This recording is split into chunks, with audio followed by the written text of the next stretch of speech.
मित्रों, नमस्कार।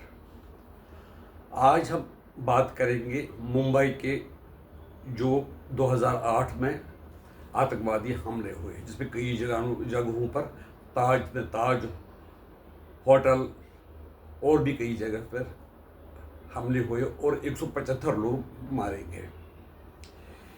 इसमें एक बात देखने को आ गई कि इसमें जो भी 10 आतंकवादी पाकिस्तान से आए थे, उन्होंने कलावा लगाया था। कलावा वो लगाते हैं जो हिंदू होते हैं।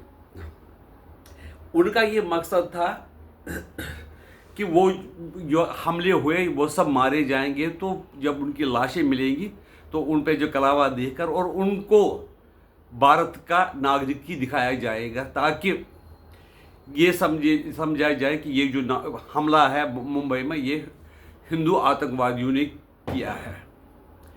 इस सिलसिले में एक छात्र यहाँ तक पाया गया कि उसको हैदराबाद के एक विश्वविद्यालय का स्टूडेंट बताया गया।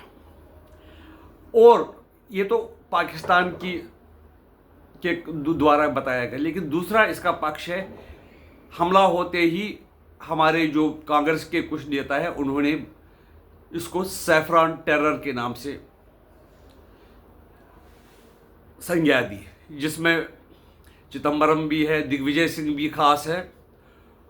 वो ये वही आदमी है जिन्होंने बाटला हाउस एनकाउंटर पे कहा था कि ये बेचारे निर्दोष लड़कों को मारा गया था, और सुनने में आया था कि सोनिया गांधी के भी आंसू बहे थे जब उसने सुना कि ऐसे कुछ लड़के बाटला हाउस एनकाउंटर में मारे गए जो कि आतंकवादी थे।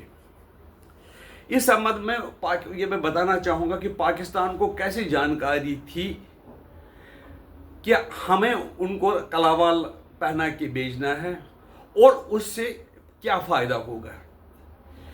हो सकता है कि इस संबंध में हमारे ही कई लोग शामिल हैं जिन्होंने उनको सुझाव दिया था कि आप कलावा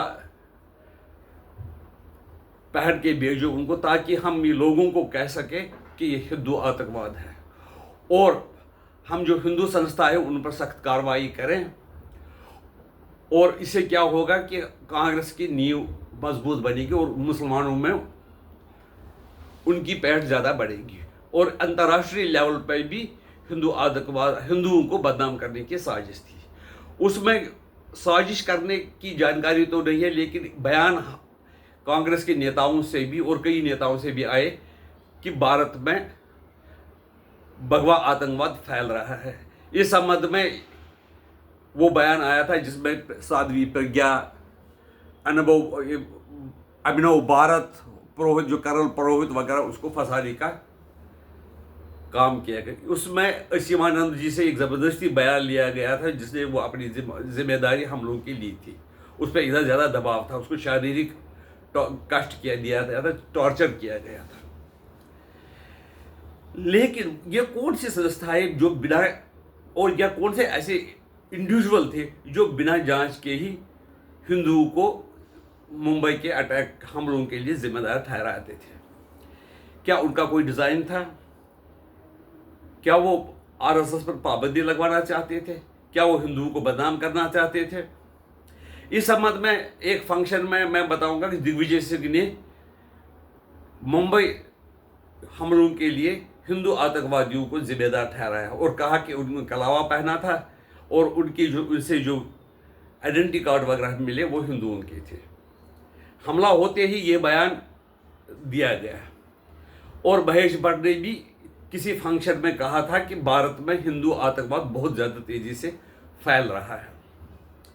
इस सिलसिले में ये बताना चाहता हूँ, जो महेश भट्ट उनका बेटा था, वो उसने तहव्वुर राणा और जो हेडली थे दाऊद सईद गिलानी, जो कि लोगों का ध्यान हटाने के लिए हेडली के नाम से, हेडली कॉलम कुछ ऐसा रख के नाम रख के भारत आया था, जो अमेरिकी नागरिक था। इस संबंध में मैं कहना चाहूँगा तहव्वुर राणा भी पाकिस्तान का बेसिकली ओरिजिनल रेजिडेंट था, और जो दाऊद सईद गिलानी वो भी पाकिस्तान का ही जन्मा हुआ व्यक्ति है। और वो ये दोनों आपस में मिलकर इस तरह से हिंदुस्तान में उन खिलाफ उन्होंने साजिश की कि उन्होंने जो कनाडाई नागरिक बाद में बन गया था तहव्वुर राना, उसने मुंबई में, दिल्ली में इमिग्रेशन ऑफिस बनाए थे और कई लोगों को इस सिलसिले में फंसाया और रेकी भी कई लोगों से मिलकर की। इस संबंध में जो महेश भट्ट का बेटा है राहुल भट्ट, उससे भी कस्टोडियल इंट्रोगेशन जरूरी है ताकि सच्चाई का पता चले। अगर तहव्वुर राना ने कोई ऐसे प्रकार का बयान दिया है तो उसकी जांच होनी चाहिए। इस सिलसिले में मैं बताना चाहता हूं, जो ये आतंकवादी थे वो अगली जाने वाले नहीं थे। वो अगर उनको ज़्यादा से ज़्यादा पढ़ाई की उर्दू में की होगी, मराठी में बोर्ड लिखे होते हैं, मराठी वो भी जानते नहीं होंगे, लेकिन उनको कैसे पता चला कि हमें कहाँ कहाँ पर हमले करने हैं? इसका मतलब है कि कोई जो भारतीय जो लोकल स्लीपर सेल है उनकी सहायता करता रहा। हो सकता है कि उसमें कई पार्टियों की नेता भी हो या कार्यकर्ता भी हो शामिल, जिन्होंने उनको सहायता दी थी। नहीं तो उनके लिए टारगेट को पहचानना आसान नहीं होता, क्योंकि वो ना अंग्रेजी जानते थे और इसमें मदरसों में पढ़े हुए थे। वो शायद ज़्यादा से ज़्यादा उर्दू कुछ अल्फाज उनको आते होंगे, अंग्रेजी तो भी आती होगी।